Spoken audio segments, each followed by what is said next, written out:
Shalom, everybody. Hopefully everybody's doing well. I'm trying to get straight into the video, but I do want to say a couple of things. I think things is really heating up. Things is getting a lot more serious. Things is getting way more serious. So I'm gonna try to speed up making these. I ain't gonna say making the videos, but putting the videos out. I'm getting a lot more comfortable doing them. But also at the same time, when I first made the channel, I was kind of trying to figure out what I was doing. Um, and I think I was trying too hard to reach everybody, like the masses. But the deeper, the more I'm starting to understand, this ain't that. I'm speaking to the people who was sent here. Everybody else is everybody else. They made their choice already. The people who need to be woken up and the people that are sent here are one and the same. I'm making videos for them. People who um need, I'm not gonna say need more understanding or more teaching, because I don't consider myself a teacher really right now. Um, but just bringing things to your attention. But with that being said,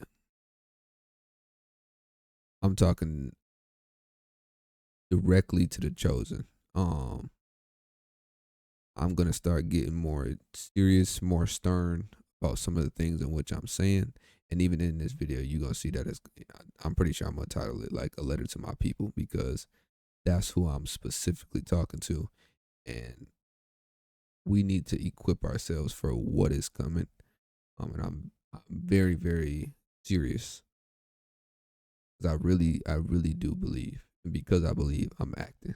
Otherwise, I wouldn't be saying this. But yeah, let me get straight into the video. America is the land of the free, a domain in which you are able to live and become whoever or whatever you want. The land where you can live out whatever dreams you would like, and nobody can stop you. The land where women can become men, and the land where men can become rhinos without judgment. The land where pedophiles can become high ranking officials and be protected. The land where sexual promiscuity is encouraged without condemnation. The land where celebrities are glorified and looked to as gods to aspire to be. The land where some celebrities have the most broken or undercover lives but are glorified. The land where the entertainment promotes broken lives as the American dream. The land where love is the only rule. However love is viewed in the eyes of the individual is what you must do. That is the only rule. Just don't judge. Do what thou wilt shall be the whole of the law, and love is the law under will. This is a quote that comes from Aleister Crowley, who is a known practicing occultist, mystic, Satanist, and magician whose roots go back to ancient Babylon and Baphomet. Studying the roots of these traditions will explain what this person believes. The idea of this man and other occultists was the discovery of oneself through practicing whatever that person's will or desires are.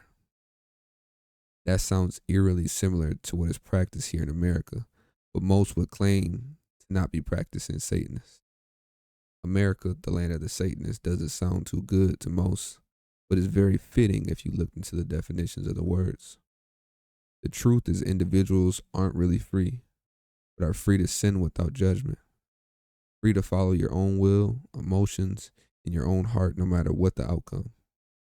But is that really freedom if you're succumbing to yourself?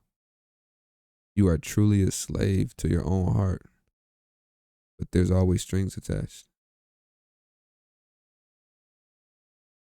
All right, now this revelation leads to the next question. Who has strings attached to my heart? What does this look like? How do I detach them? What is true freedom? I'm not going to waste any time, and I'll give you the answer. True freedom is knowing the truth and walking through the door. Let me give you an example. If you're in a situation where you're speaking to a man on the street who is homeless and they get upset and punch you, what comes next? Do you punch them? Do you walk away? Do you do something that you know they also wouldn't like? Do you yell? Do you hug them and ask them, is everything okay? Well, first you find out the truth, which is most likely this person is emotionally immature and allowed their emotions to rule them, which led them to punch you. I once read a book by Michael Cochini who explained the concept like this. Now, imagine life is, imagine you're standing under a waterfall.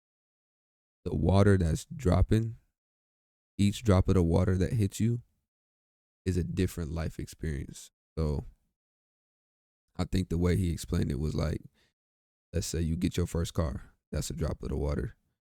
You get your first kiss, that's a drop of the water. You get your first girlfriend, that's a drop of the water. You get your first job, that's a drop of the water. And as life continues to keep heating up, these water droplets become more frequent and it turns into a waterfall, right? So that's life. You're constantly in the midst of it. Now, freedom would be, instead of you just being inside of the waterfall and you just reacting, you being able to take a step back from the waterfall to see the truth. And then once you see the truth, you can judge it by the word and then find out what the right answer is. And then you step back into the waterfall while still holding on to that truth that you just found out when you stepped away. And then experiencing the emotions and everything that comes along with that. Now, hopefully that makes sense to you. That's true freedom. Making the right choice, although you're free to make whatever choice. To make the right choice out of what your emotions tell you. For people who are programmers or coders, to break outside of what is coded into your system and choose another way. Otherwise, you're no different than a robot who was coded to react based off your environment.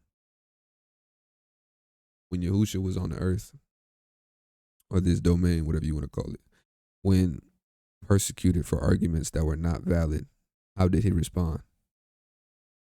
Now in Luke 23, verse 33 through 34, it reads, when they came to the place called Calvary, or the skull, there they crucified him and the criminals, one on the right and the other on the left. But Yahusha was saying, Father, forgive them.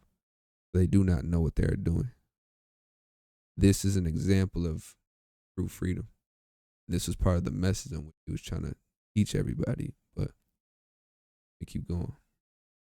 However, there is a misconception among us about what society's idea of freedom is. Earlier, I spoke about how there are strings attached to the heart. If someone is able to control these strings, they are inherently able to control you. Now let's identify these strings. In the first letter of John, chapter 2, verse 15 through 17, one of the apostles that walked with Yahusha, he states that these strings are the lust of the flesh, the lust of the eye, and the pride of life. Now, what do these statements actually mean? Now, let's break them down real quick. Inside of two of these statements are the word lust. So let's identify what lust actually is. Usually, lust is automatically identified with sexual desire.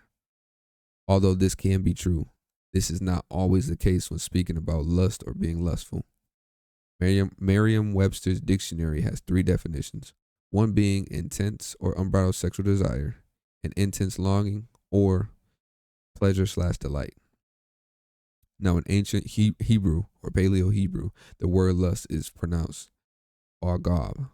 Hopefully I'm pronouncing that right. I'm still practicing my Hebrew. Bear with me, y'all. And it's spelled Ayin Gimel Bet. The Ayin is a picture of an eye, which is perception. The Gimel is a camel's foot or a foot, symbolizing to lift. Imagine you lifting your foot. And the Bet is a picture of a dwelling place, specifically the dwelling place of the Most High. Now, altogether, you have perception above Yahuwah's dwelling, which inside of the house dwells Yahweh and his commandments. Dwelling outside or anything outside is lust. Or you can be very literal about the letters that I just brought up. To look beyond your house. And in your house is your wife or your husband or, you know, your loved ones. Yahweh is love. Yahweh is truth, which is established in the recent video, which means anything outside of the house is lies and hate or not love. All of these are encompassed in the acts outside of the commands of the Most High. Lust. And let's circle back to the strings. The lust of the flesh. We know what lust is, but what is the flesh? Going back to the ancient Hebrew once again. The word for flesh is basar, which is spelled bet, shin, and resh. The bet, once again, is a house or a dwelling place. The shin is symbolized, it's a picture of teeth. And the resh is a picture of a man's head. So you have the bet, which is the house. You have the what did I just say? The sheen, which is teeth. Now teeth can be used to describe a lot of different things, just like house can. House, dwelling place, that's where something dwells. The sheen, teeth, you use teeth to consume, you use teeth to destroy. Teeth are in front. There are many different definitions for it. I'm going to use in front for this definition to try to make it make sense to you guys. And then the resh is the picture of a man's head. Now the head is literally the head of a man, right? So all together, you have the dwelling place in front of the man. That's all it is. That's all basar is. That's all the flesh is. Just a dwelling place. This body, this me, this ain't really me. This is just my body. That's why it's not that deep. The way I look or whatever all this stuff is it don't matter. But that's another subject. However, the flesh has its own desires above Yahweh's. The true you is a reflection of Yahweh. If you are his, that is, obviously. If not, go be a demon. Click off this video. Go do what you got to do. But if you are, you must crucify the flesh and have discipline. Don't allow the flesh and its desires to rule over you. An example of the flesh's desires are apparent in the example I used before. If someone punched you, your instinctual reaction is your flesh. You instinctually get hungry. You instinctually want sex. You instinctually desire the experience of certain activities because it is coded into your flesh. That is the lust of the flesh. Now, Galatians 5:23 explains these things a little more clearly. Now, the deeds of the flesh are evident, which are sexual immorality, impurity, indecent behavior, idolatry, witchcraft, hostility, strife, jealousy, outbursts of anger, selfish ambition, dissensions, factions, envy, drunkenness, carousing, and things like these, of which I forewarn you, just as I have forewarned you, that those who practice such things will not inherit the kingdom of Yah. Now, that's giving you a bunch of examples of what the lust of the flesh is. Because I'm talking to the chosen, if this was like any other channel, or if this was me maybe a week ago, I might really go in depth with all these different things. But I'm gonna assume that you guys you know what these things are. You know what the flesh is. When you go outside and somebody makes you mad, you want to swear. You go outside and somebody say something stupid to you and you want to beat them up. We all know what the flesh is. You see some girl who look good and you feeling yourself now. That's what the flesh is. Everybody know what it is. I shouldn't have to go through that with you. Just kind of like I said in the very beginning of this video, maybe my patience is running thin, but hey, that is what it is. I'm just kind of being honest with you guys. I think as long as we've been on this planet and with things winding down, we shouldn't really be worried about. I feel like we shouldn't be sitting on the elementary things anymore, or fully. That shouldn't be our whole goal. It's just learning how to walk normally. That should be, I shouldn't say easy because it is difficult sometimes. You know, we all get tested in things. I'm not saying I'm a perfect person, but you can find anybody talking about being a good person just about anywhere in any different religion, anything. It's very clear what walking in the flesh is. If you don't know what that is, hey brother, hey, this ain't the channel for you. All right, let me keep going. Now, the lust of the eye is similar but a little different. With your eyes, you see things and perceive things. The lust of the eye would be the desires of an individual because of what they have seen. An example of this would be you seeing somebody with the car, and so you begin to desire it. Using an example from the Bible, David saw Bathsheba on a building looking good, and he wanted her.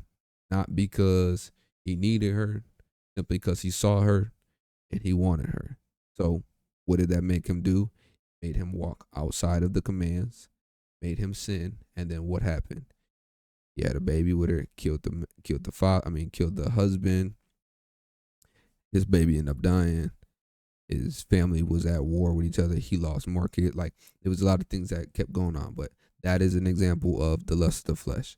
You don't know the story. I'm pretty sure it's in, what is that, First Kings, probably. I think it's probably in Kings. I'm gonna keep going though. Before I explain the pride of life, I'm gonna give you another example with Yahusha.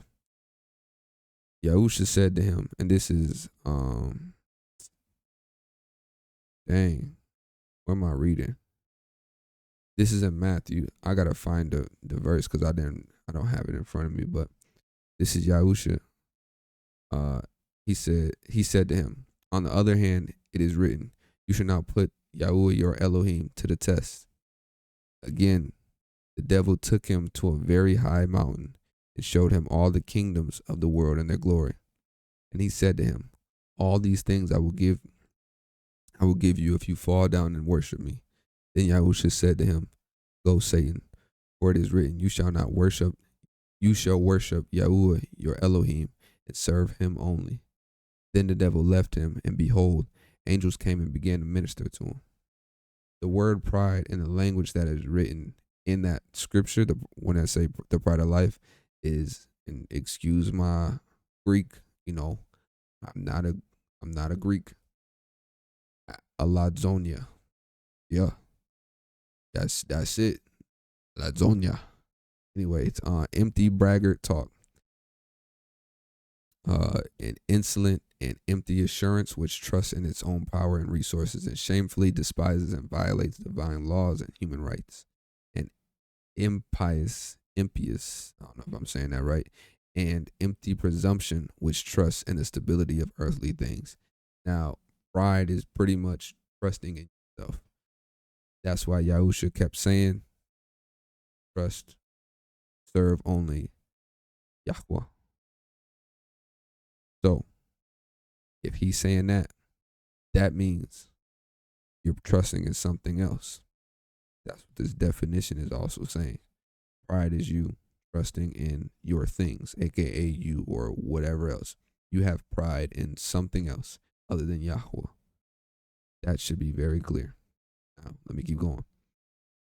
In the Hebrew, the word for pride is very similar to lust, as it is also lifting up of some sort. I'm trying. Hold on. Give me a second. Ga'avar. Ga'avar. Ga'avar. Yeah, we still working on it. Bear with me. It's spelled Gimel, Aleph, Resh, which is Gimel, once again, is foot. Aleph is a picture of an ox. It's strong, source. And then the Resh, once again, is a head. So you got a picture of a foot lifting up. You got source, so that's strong. And then you got the head. So you're lifting up strongly in the man's head. That's pride. Hopefully that's a good picture for you. Specifically, the earthly things, hence the phrase, the pride of life, life, the earthly material desires, the desire to be somebody, the wealth, the power over individuals, and anything else which lifts you up to the point where you are your own Elohim, or your desires become your Elohim, which you bow down to. And Yahweh said, you shall serve him and only him. This is exactly why Yahusha replies, you shall worship Yahweh, your Elohim, and serve him only. This is what the pride of life is at its core. These are the strings that are attached to every human's heart. Doesn't matter who the human is, these are attached to everyone. Freedom is becoming aware of the strings so that you are not confined by them, and guarding your heart so that you cannot be controlled. The powers that have control in this world understand this, and they use this to their advantage. After all, they fell to the same strings, but their power gave them the ability to cause massive effects in this realm because they were rulers. In Deuteronomy 32 verse 8, in the ancient writings, being the Dead Sea Scrolls, or the Septuagint, which a lot of it predates a lot of the things that are in the Dead Sea Scrolls, is written, when the Most High distributed nations as he scattered the descendants of Adam, he set up boundaries for the nations according to the angels of Elohim. The angels of Elohim. That means there's angels of Yahweh. These are not men. They're angels put over different boundaries, or you could say different countries in the world. Now, there was a psalmist by the name of Asaph. Hey, stop making fun of me. In the Septuagint, this is in Psalms chapter 81, but in normal Bibles, it's probably Psalms 82. But I'm just gonna read it for you. And Yahweh stood in the assembly of the gods, and in the middle he judges the gods. How long will you judge unjustly and take the faces of sinners? Consider the orphaned and the needy. Vindicate the low and the poor. Deliver the poor and the needy. Rescue them from the hand of the sinner. They did not know, nor did they understand. In darkness they passed through. All the foundations of the earth will be shaken. I said, you are gods, and all are children of the Most High. But now you die as humans, and as one of the rulers you fall. Stand up, O Yahweh. Judge the earth, because you will inherit among all the nations. Now, if he's telling them right here in this scripture, you're going to die like men, then clearly they're not men. These are rulers that are over the earth. If you are chosen, you have to understand, people is not really in control. Doesn't really matter. People don't matter like that. It's these rulers who have controls. There must be some sort of hierarchy in the spiritual realm. And certain spirits are stronger, or there's a chain of command. Now this doesn't, it matters, but it doesn't matter, because we get our power from the Most High. That's why it's the Most High, right? So it doesn't really matter about the chain of command, because if we getting our power from the Most High, whoever we talking to gotta listen to us, because we're getting our power from him. Now Paul confirms this idea in the book of Ephesians. For our struggle is not against flesh and blood, but against the rulers, against the powers, against the world forces of this darkness, against the spiritual forces and wickedness in heavenly places. This is Ephesians 6:12. There are rulers in each country that have a lesser Elohim over them that are supposed to rightly judge. They are fallen and without the power of the one who is above them. You are at risk of falling victim of the influence of these fallen beings, to which following them will lead to the same judgment as them, which is death. As I just said earlier in the last scripture, you will die like men. The reason why Yahweh chose Yasharel was to show the world that he is above the lesser beings, because this kept happening.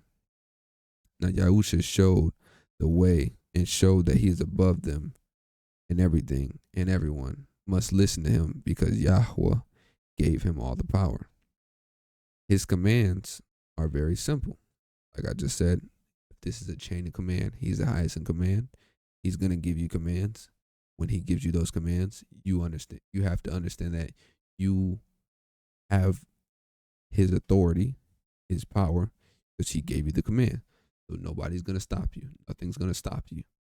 The two highest commands is love your neighbor with all your heart, and love Yahweh with all your heart. Specifically for that one, if you read Deuteronomy 6:4, I believe, it reads, "Hear, O Yasharel, Yahweh is our Elohim. Yahweh is one. You shall love Yahweh with all your soul and with all your might. Also to love your neighbor as yourself, which the law shows you how to do. Not based on your own interpretation, but based on what Yahweh said." Yahusha confirms this message in Matthew 22:36-40, which is the great commandment in the law. And he said to them, "You shall love Yahweh with all your heart, with all your soul, and with all your mind. This is the great and foremost commandment. The second is like it. You shall love your neighbor as yourself. On these two commandments depend the whole law and the prophets." I don't know if I need to break that down anymore for you. I think it's very simple, dog. I'm going to just stare at you while you soak it in. Like my hat. Yeah. My dad. This is my father, y'all. His name is Yahweh. I know I don't got the there, but like Yahweh. Listen to how you say it. Yahweh. I'm just playing. All right. This is the truth. In reality, what you think is freedom is you taking commands from a system, but built by fallen Elohim to enact their will, with the misconception that you are doing this by your own choice. You walking in pride and wanting to live your best life is an excuse to sin and do whatever you need to do to make your own will come true is not freedom.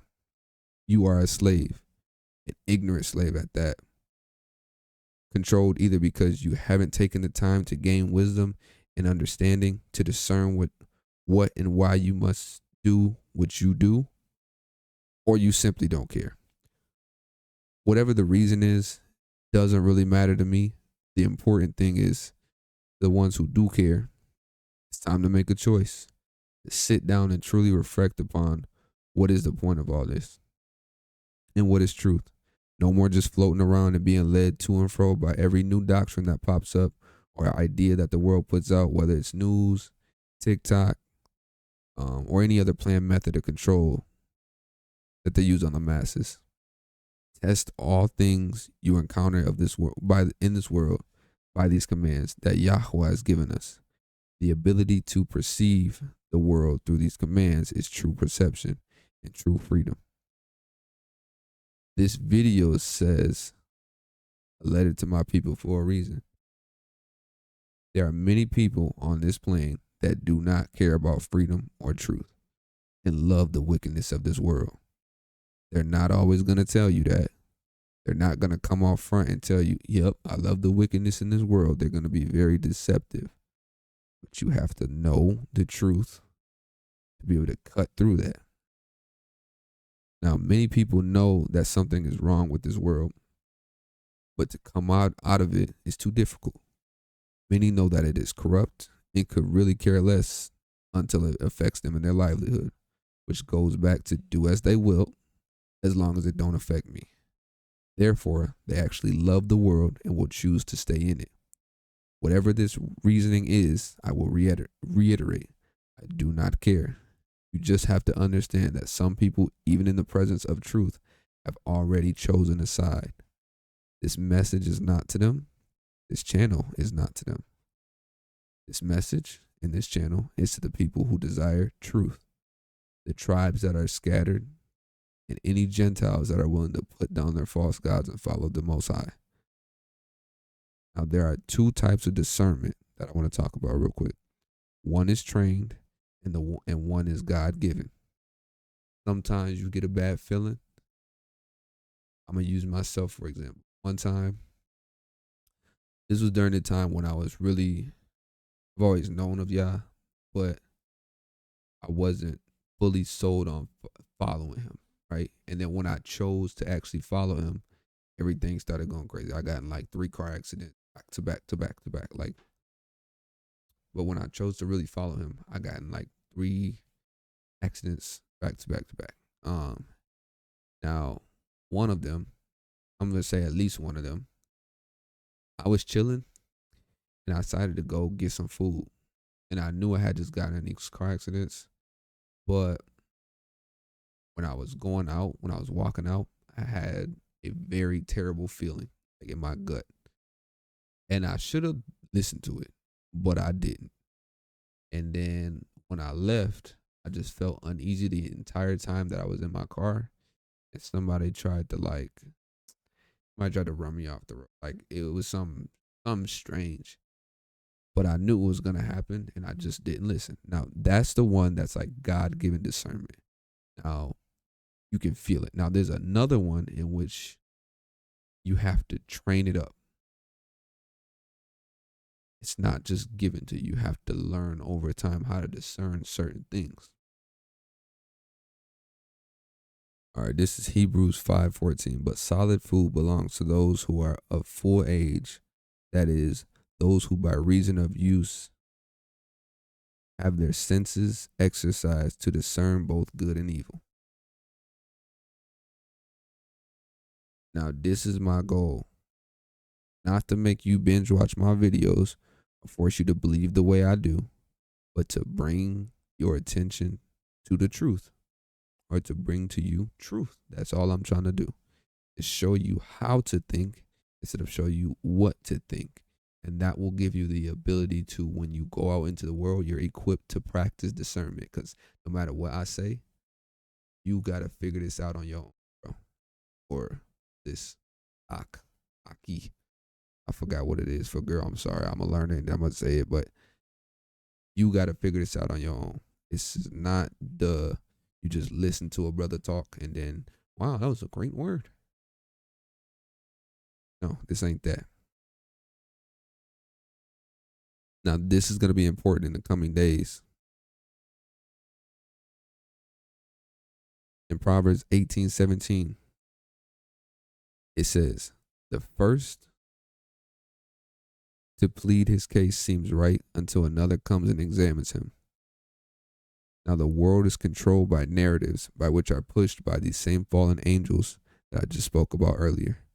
America and wherever else you live soaks them up and pushes them to you in movies, social media, academics, politics, and anything else that controls the societies. But these are the main things, the main avenues which run the world today. Keep it going. Wherever you go, these ideas and these narratives get forced into your heart through your senses or gates, which means you're constantly under attack. This means you must put your armor on as you go out into the world. Now, there's a scripture. I don't have it on here, but put it on there. You have to put on the armor. It's very serious that you do this. If you don't, you will fall victim to the system, which is built to be against, but allow you to feel helpless, but slightly in control. That way, if you think about a parasite, what parasites do, a good one at least, will get in your body, and it controls you, but it makes you think you're in control, but the whole time it's controlling you to make the perfect environment to allow it to flourish while just keeping you barely alive.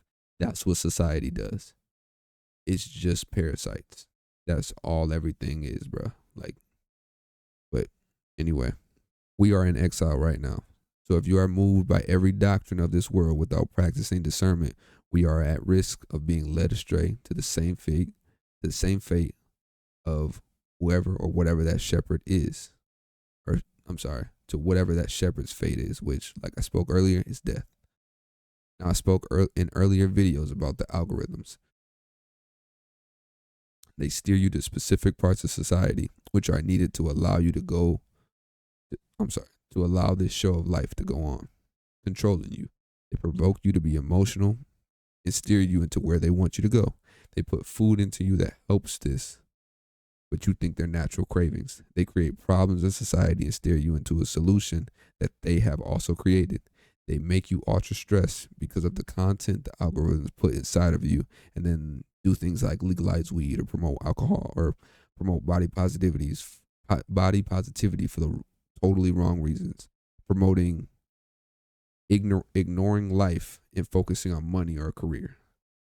They create issues with faulty solutions that society is so blind and entangled in that these faulty solutions become people's identities. And now, when you shine light on these things and show how futile they are, it seems as though you are attacking the person themselves.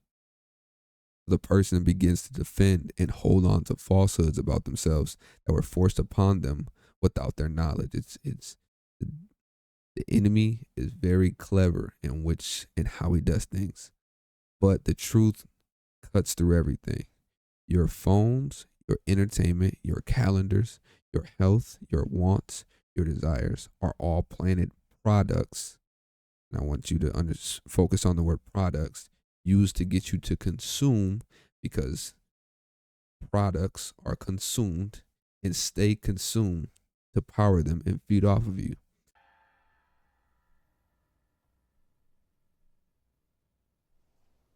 This is the construct. It's our loading program.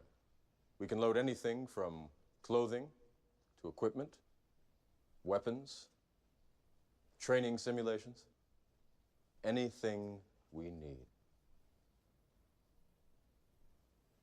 Right now, we're inside a computer program? Is it really so hard to believe? Your clothes are different, the plugs in your arms and head are gone. Your hair has changed. Your appearance now is what we call residual self-image. It is the mental projection of your digital self. This isn't real. What is real? How do you define real? If you're talking about what you can feel, what you can smell, what you can taste and see, then real is simply electrical signals interpreted by your brain. This is the world that you know. The world as it was at the end of the 20th century.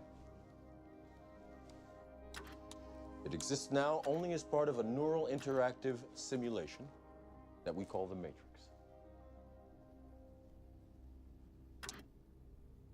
You've been living in a dream world, Neo. This is the world as it exists today.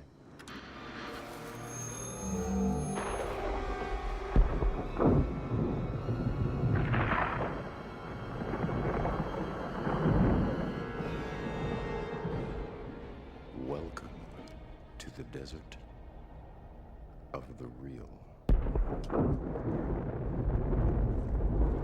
We have only bits and pieces of information, but what we know for certain is that at some point in the early 21st century, all of mankind was united in celebration. We marveled at our own magnificence as we gave birth to AI. AI? You mean artificial intelligence? A singular consciousness that spawned an entire race of machines. We don't know who struck first, us or them, but we know that it was us that scorched the sky. At the time, they were dependent on solar power, and it was believed that they would be unable to survive without an energy source as abundant as the sun. Throughout human history, we have been dependent on machines to survive. Fate, it seems, is not without a sense of irony. The human body generates more bioelectricity than a 120-volt battery and over 25,000 BTUs of body heat. Combined with a form of fusion, The machines had found all the energy they would ever need. There are fields now, endless fields, where human beings are no longer born. We are grown.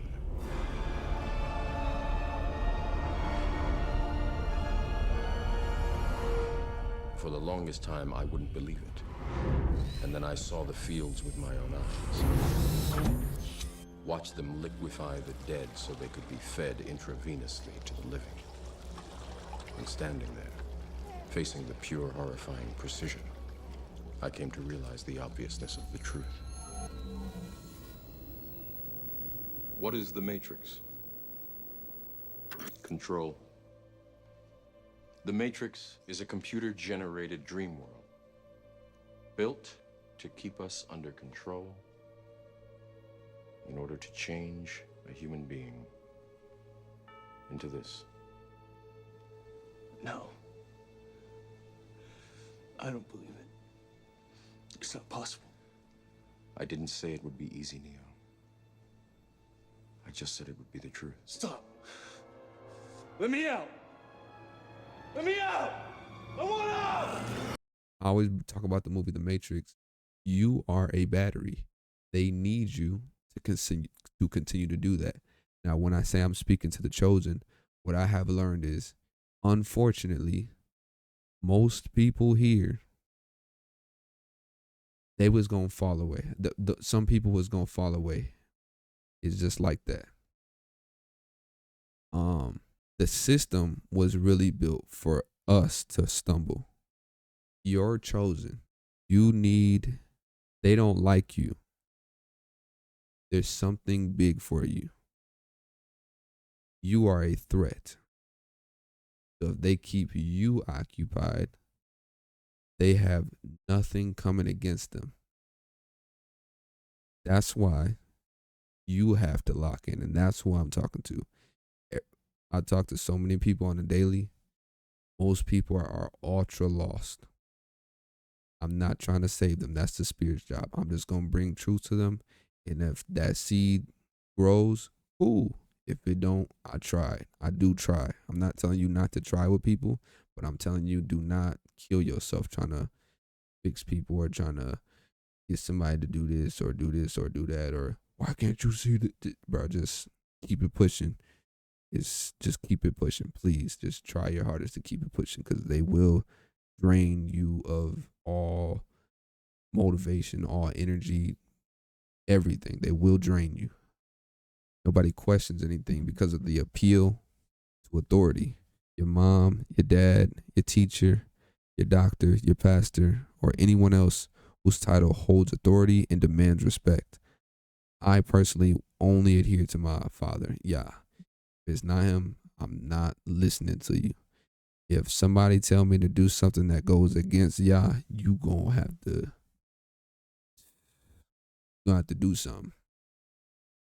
'Cause I ain't going. I don't care who you are. You can be mom, you can be pops, you can be brother, you can be sister, you can be job manager, you can be so-called pope. I don't care who you are. You gotta really know what you stand for. You gotta really know who your father is.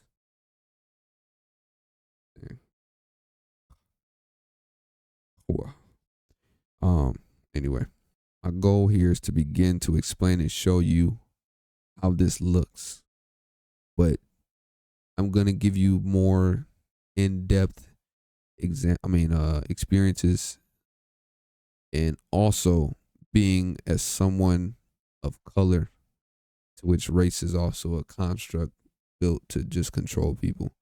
I do know that because of the narratives, most people are only going to follow somebody. They have to look at a specific person to listen to what they're going to say. So like, I'm going to give you an example. If let's say you've been friends with this person for 15 years, right? And for 15 years, that person has always been a liar. Now, even if that liar brings truth to you, don't matter. they are a liar in your eyes. So it's real hard to take truth from them. Now, if Billy Bob Joe from across the street, who you really admire, said the same thing that your friend said, they're going to listen. That's kind of how things work. Now, when I go back to race, with me being I'm an Israelite, bro. But when most people are stuck in that black-white trap, a lot of times fellow Israelites or certain people need somebody that looks like them to show them the way. And I'm going to try to help out with that. Now, me personally, I know that Yah will use anybody, right? That's how he works. However, there are certain prophecies and promises that he did specify to Yasharel or the Israelites.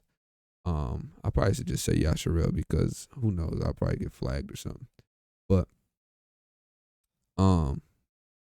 what I did notice was in my studies, most of the books and stuff that I was reading are by people who is not my specific people.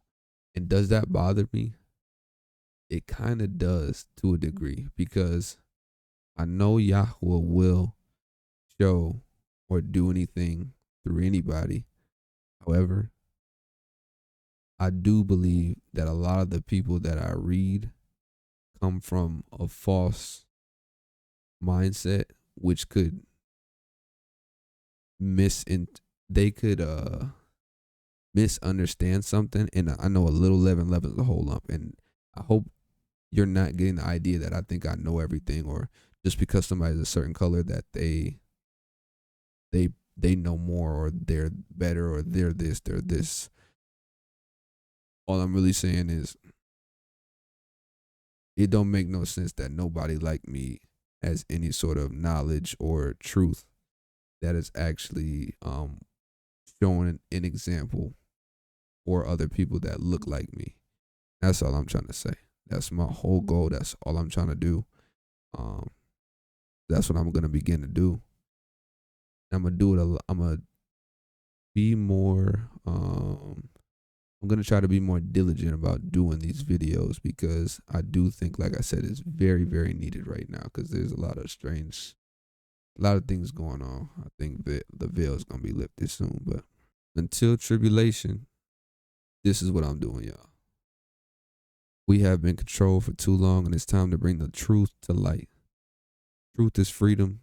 Truth is love. Yahweh has freely given us this through his son Yahusha. Yahweh also gives a choice to love him by keeping his commandments, or you can choose not to.